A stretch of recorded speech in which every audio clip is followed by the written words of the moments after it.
നമസ്കാരം, എല്ലാവർക്കും പ്രവാസി മലയാളിയിലേക്ക് സ്വാഗതം. പ്രവാസികളെ ലക്ഷ്യം വെച്ച് സ്വർണ്ണക്കടത്ത് സംഘങ്ങൾ സജീവമാവുകയാണ്. പല വാഗ്ദാനങ്ങളും നൽകി ഇവരെ കരിയർമാരാക്കി സ്വർണം കൊടുത്തുവിടുകയാണ് പതിവ്. സാധാരണക്കാരായ പ്രവാസികളാണ് അധികവും ഇവരുടെ വലയിലാകുന്നത്. അതിവിദഗ്ധമായാണ് ഇത് കടത്താൻ ശ്രമിക്കുന്നത്. നമ്മൾ വാർത്തകളിൽ കണ്ടിട്ടുണ്ട്. അടിവസ്ത്രത്തിലും ശരീരത്തിനുള്ളിൽ പോലും ഒളിപ്പിച്ചാണ്, ഇത്രയും റിസ്ക് എടുത്താണ് ഈ സ്വർണം കടത്താൻ ഇവർ ശ്രമിക്കുന്നത്. എന്നാൽ ഇത്തരത്തിൽ കടത്താൻ ശ്രമിക്കുന്ന സ്വർണം വിമാനത്താവളത്തിലെ സുരക്ഷാ പരിശോധനയിൽ പിടികൂടാറുമുണ്ട്. അതുമല്ലെങ്കിൽ രഹസ്യ വിവരത്തിന്റെ അടിസ്ഥാനത്തിൽ നടത്തുന്ന പരിശോധനയിലൂടെ പിടികൂടും. എന്നിട്ടും ഇപ്പോഴും പല പ്രവാസികളും ഇത്തരം സംഘങ്ങൾക്ക് വേണ്ടി പ്രവർത്തിക്കുന്നുണ്ട്.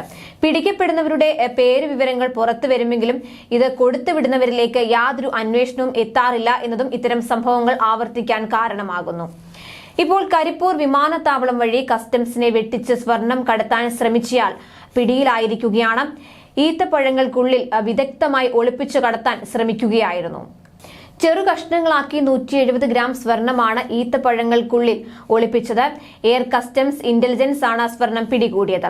സ്വർണം കൊണ്ടുവന്ന കാസർഗോഡ് സ്വദേശി ഇസ്മായിൽ പുത്തൂർ അബ്ദുള്ളയെ കസ്റ്റംസ് അറസ്റ്റ് ചെയ്തു. 38 വയസ്സാണ് ഇയാൾക്ക്.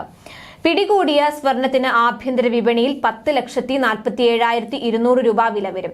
മസ്കത്തിൽ നിന്ന് എയർ ഇന്ത്യ എക്സ്പ്രസ് വിമാനത്തിലാണ് ഇയാൾ കരിപ്പൂർ വിമാനത്താവളത്തിൽ എത്തിയത്. സംശയം തോന്നിയ ഉദ്യോഗസ്ഥർ വിശദമായി നടത്തിയ പരിശോധനയിലാണ് കള്ളക്കടത്ത് ശ്രമം പുറത്തായത്.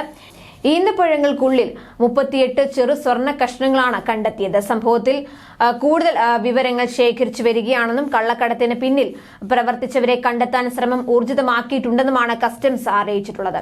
അതേസമയം ഇന്ന് കരിപ്പൂർ വിമാനത്താവളത്തിൽ കസ്റ്റംസിനെ വെട്ടിച്ച് ഷർട്ടിനകത്ത് സ്വർണം കടത്താൻ ശ്രമിച്ചയാളെയും പോലീസ് പിടികൂടി. ദമാമിൽ നിന്ന് ഇന്ന് രാവിലെ ഇൻഡിഗോ വിമാനത്തിലാണ് ഇയാൾ എത്തിയത്. കോഴിക്കോട് താമരശ്ശേരി പരപ്പൻപൊയിൽ സ്വദേശി ചേനാടൻ സലീമാണ് പിടിയിലായത്. 60 വയസ്സാണ്. ധരിച്ചിരുന്ന വസ്ത്രത്തിൽ ഒളിപ്പിച്ചാണ് ഇയാൾ സ്വർണം കടത്താൻ ശ്രമിച്ചതെന്ന് പോലീസ് പറഞ്ഞു. കസ്റ്റംസിന്റെ പരിശോധന കഴിഞ്ഞ് പ്രതി വിമാനത്താവളത്തിൽ നിന്ന് പുറത്തിറങ്ങിയിരുന്നു. ഷർട്ടിനകത്ത് സ്വർണം കടത്തുന്നുണ്ടെന്ന വിവരം ലഭിച്ച പോലീസ് പരിശോധന നടത്തിയപ്പോഴാണ് സലീം പിടിയിലായത്. കരിപ്പൂർ മാത്രമല്ല, തിരുവനന്തപുരം വിമാനത്താവളത്തിൽ നിന്ന് 14 ലക്ഷം രൂപ വിലമതിക്കുന്ന സ്വർണമാണ് 6 ദിവസം മുന്നേ പിടികൂടിയത്. ഷാർജയിൽ നിന്ന് എയർ ഇന്ത്യ എക്സ്പ്രസ് വിമാനത്തിലെത്തിയ തിരുനെൽവേലി മേലേപ്പാളയം സ്വദേശി സെയ്ദ് മുഹമ്മദ് അബ്ദുൽ ഖാദറിന്റെ പക്കൽ നിന്നാണ് കസ്റ്റംസ് എയർ ഇന്റലിജൻസ് യൂണിറ്റ് സ്വർണം പിടികൂടിയത്. ആരും ഒരു സംഘത്തിന്റെയും മോഹന വാഗ്ദാനങ്ങളിൽ അകപ്പെട്ട് ഇത്തരത്തിൽ സ്വർണം കടത്താതിരിക്കുക. പിടിക്കപ്പെട്ടാൽ നിങ്ങൾ മാത്രമാകും കുറ്റക്കാരാവുക. എന്തായാലും പ്രവാസികൾ ഇക്കാര്യങ്ങളൊന്ന് പ്രത്യേകം ശ്രദ്ധിക്കുക. കൂടുതൽ പ്രവാസി വാർത്തകൾക്കായി ഈ ചാനൽ സബ്സ്ക്രൈബ് ചെയ്യുക.